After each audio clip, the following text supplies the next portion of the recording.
किसान साथियों, हम बात करते हैं धान में पोटास हमें कब डालना चाहिए, किस तरह से डालना चाहिए, कौन सा तरीका सबसे अच्छा रहने वाला है। तो आज की ये पूरा वीडियो किसान साथियों ज़रूर देखिएगा। और कोई भी आपके मन में सवाल हो, कोई भी आपके मन में सुझाव हो तो आप कमेंट भी कर सकते हैं। चलिए ज़्यादा समय नहीं लेते हैं, वीडियो स्टार्ट करते हैं। किसान साथियों, पोटास एक ऐसा तत्व होता है, अक्सर हम पोटास का इस्तेमाल करना भूल जाते हैं या फिर ना करते हैं, नहीं करते हैं। क्यों नहीं करते हैं? हो सकता है कीमत ज़्यादा होने की वजह से ना करते हो, या फिर कोई दूसरी वजह भी हो सकती है। पोटास की कमी से भी उत्पादन में कमी हो जाती है। पोटास भी आवश्यक तत्वों में होता है। पोटास नाइट्रोजन फास्फोरस के बाद सबसे ज़्यादा पोटास की ही आवश्यकता आपके पौधे को पड़ती है।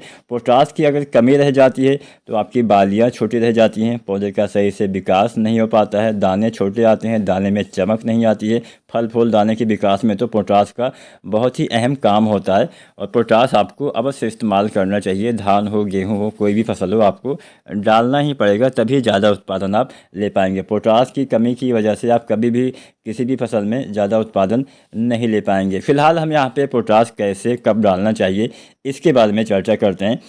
अब पोटास का इस्तेमाल आपको करना चाहिए, दो भागों में बांट के देना चाहिए। एक मात्रा रोपाई के समय डालनी चाहिए, एक मात्रा 40 से 45 दिन पर डालना चाहिए। अब पोटास की मात्रा भी आप जान लीजिए। पोटास आपको अपने धान की फसल में पर एकड़ के हिसाब से यहाँ पे हम आंकड़े बताएंगे। तो 1 एकड़ खेत में पोटास आपको रोपाई के समय, यहाँ पे पहले आप संपूर्ण मात्रा जान लीजिए। धान की फसल में पोटास 25 से लेके और 40 किलो तक आप इस्तेमाल कर सकते हैं। अब मात्रा में डिफरेंस है 25 से 40 किलो के बीच में, लगभग 15 किलो का। लेकिन ये 15 किलो आपको कैसे तय करना है ये भी आप जान लीजिए।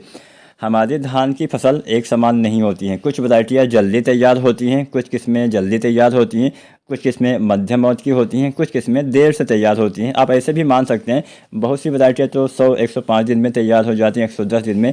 बहुत सी वैरायटी 120, 125, 130 दिन में। वहीं कुछ कुछ वैरायटियाँ 140, 50, 155, 160 दिन में भी तैयार होती हैं। तो ये जो वैरायटी के पकने का समय है, मान लीजिए कोई वैरायटी 100 दिन में तैयार हो गई, दूसरी वैरायटी 130-40 दिन में तैयार हुई, तो उसमें 1 महीने का डिफरेंस नज़र आ गया। अब 1 महीना ऐसा तो है नहीं कि हाँ पौधे बिना खाद के चलते हैं।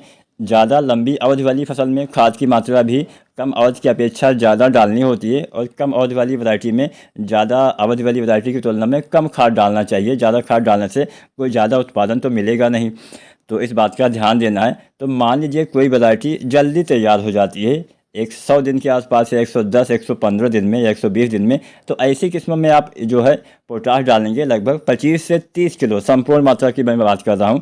अगर कोई वैरायटी 120, 125, 130, 135 दिन में ऐसे तैयार होती है, तो उसमें आप जो पोटास डालेंगे, यानी मध्यम अवधि की वैरायटी में पोटास आप डालेंगे लगभग 30 से लेकर 35 किलो। और कोई वैरायटी 140 या उससे ज़्यादा दिन में तैयार होती है, तो उसमें आप पोटास डालेंगे लगभग 40 किलो पर एकड़ के हिसाब से। अब जैसा कि मैंने बोला 25 से 30, 30 से 35, 35 से 40, ये 3 भागों में आप खाद बांट लीजिए, अपनी वैरायटी के हिसाब से आप डाल दीजिए।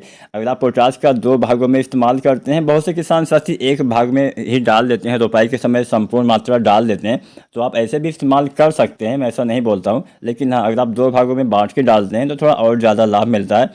तो आधी मात्रा, मान लीजिए आप 30 किलो डालने वाले हैं, तो 30 किलो में से 15 किलो रोपाई के समय जब आप डीएपी, एसएसपी या फिर एनपीके वगैरह डालते हैं, यूरिया डालते हैं, तब डाल दीजिए। और 15 किलो आप डाल दीजिए लगभग आप 40 दिन के आसपास। पकने के समय के हिसाब से डालने का समय भी निर्धारित करना है। कोई वैरायटी अगर जल्दी तैयार हो जाती है तो उसमें पोटास की अंतिम मात्रा जो आप डालेंगे 2 भागों में बांट के, वो आपको 40 दिन के आसपास डाल देना है।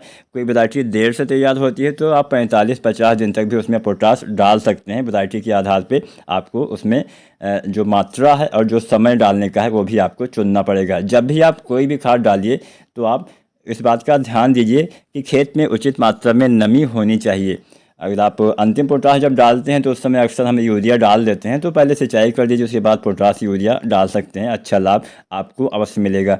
तो उम्मीद है आज की वीडियो, आज की जानकारी में आपको पोटास कब डालना चाहिए और कितनी मात्रा में डालना चाहिए पता चल गया। डीएपी और एसएसपी के साथ तो इतनी ही मात्रा रहेगी। अगर आप एनपीके खाद का इस्तेमाल करते हैं, अगर आप 12, 32, 16 डालते हैं, तो जो पहली मात्रा आपको डालना चाहिए वो आपको हटा देना है, क्योंकि 12, 32, 16 में भी पोटास 16% पाया जाता है। और अंतिम मात्रा, मान लीजिए आप 40 किलो पोटास डालने वाले थे, तो 20 किलो जो आप रोपाई के समय डालने वाले थे वो हटा दीजिए, 20 किलो आप 40 दिन पे डाल दीजिए। वीडियो अच्छी लगी होगी, लाइक करें।